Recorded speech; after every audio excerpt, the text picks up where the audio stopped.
Hey, it's iSkyler, and welcome to a video. Today, we have Apple stock apps versus competitor and little thing at the end about iOS 11.0.3. First off, we have Apple Weather and the Weather Channel. And they both actually use data from the Weather Channel, so equally as reliable, nothing to worry about there. Here we have our pictures of Apple Weather. We can see the very clean, slick, nice look. Only thing that's really missing at all is there's no radar, as you can see. And yeah, it's just really nice. And here we can see a video on on the Weather Channel. We have all of our stuff, lots of ads. That's one of the biggest things. Everything's far apart, not easy to get to, not super clean looking. And more videos, ads, and there you have the radar that Apple Weather doesn't have. But you also, to get more information, instead of sliding or scrolling, you have to click into a separate tab to get your more information. And that's kind of annoying. And now we shall declare a winner of Apple Weather versus the Weather Channel. And the winner is Weather, because it's just kind of nicer. I'm personally going to use it now after this because I really like it more. Only time I'll ever use Weather Channel is if I need to check the radar, or if I want to check the radar. I mean, not need, if I want to.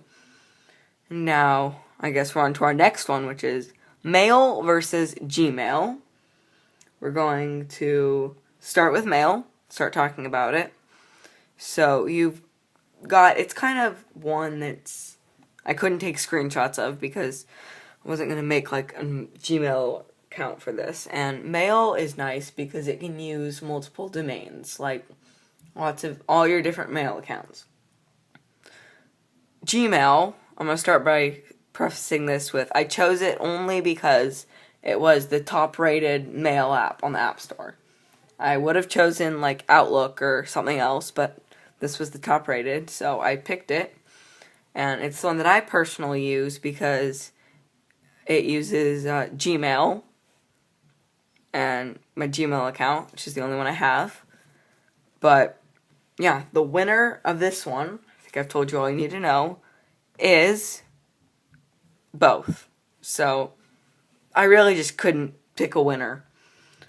They're just both, they have their pros and cons, and business side Mail, personal side Gmail, you don't need both. It's one or the other, really. And I think that's really all there is to cover there. So next we have Safari and Chrome.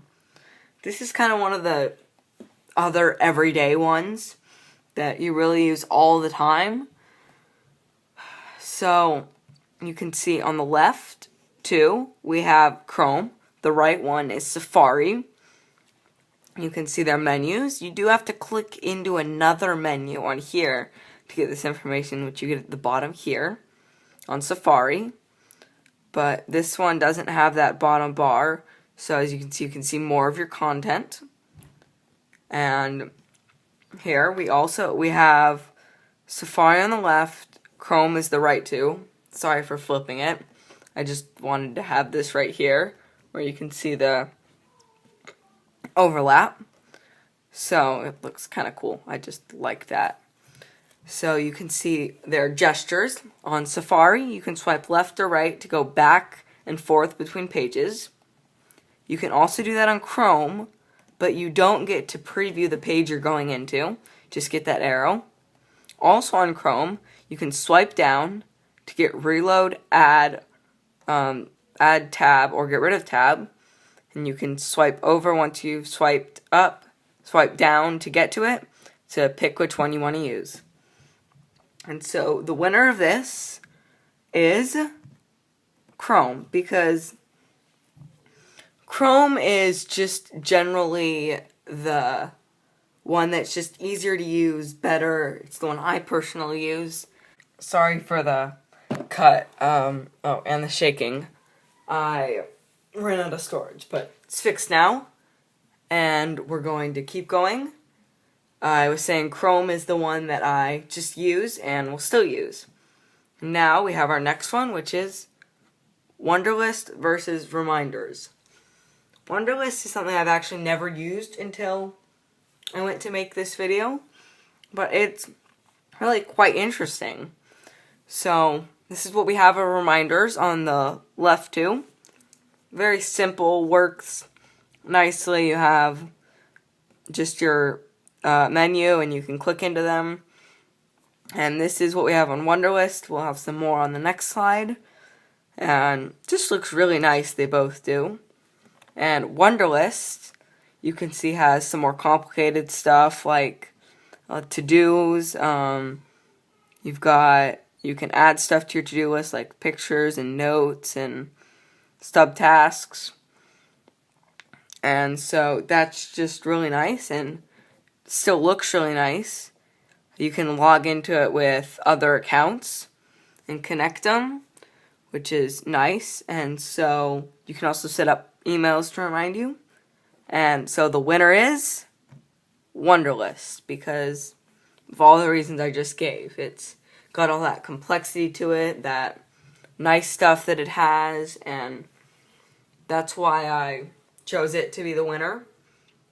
But personally, I'm still going to use Reminders because it's just the one that I don't need that complicated. I just need the simple thing to make a quick list of things I need to do under a certain topic. And yeah, but this one is the one that I picked to win this. And now we're on to a big one that's kind of a big debate. We have Apple Maps versus Google Maps.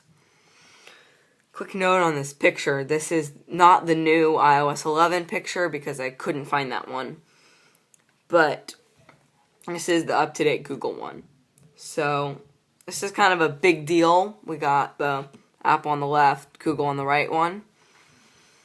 But it's really a small thing. It's a couple bullet points on my notes, just 3 slides. And really, they're just so similar. It's just the little things that make one stand out. They've got their quirks and their things that make one different than the other.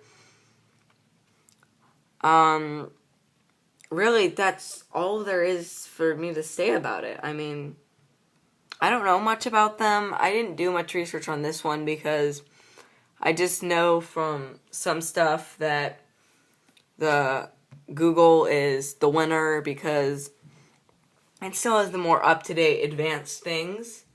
Apple is catching up, but Google Maps has the upper hand right now. And we'll have to see if Apple can catch up. But that's it for the stock apps versus competitor.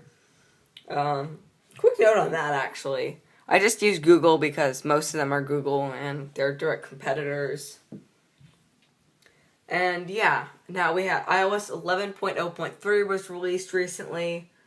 My advice is download it. It's just a couple bug fixes, including some glitches on the iPhone 8 and things like that. It really didn't come out fully finished when it was released. They're releasing bug fixes like every week, but we're hoping it'll get fixed. And I'm not going to do an Antutu benchmark test because it will probably be the same score.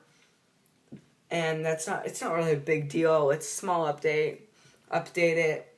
And yeah, that's been this video. Thanks for watching. This took a lot of work. And bye.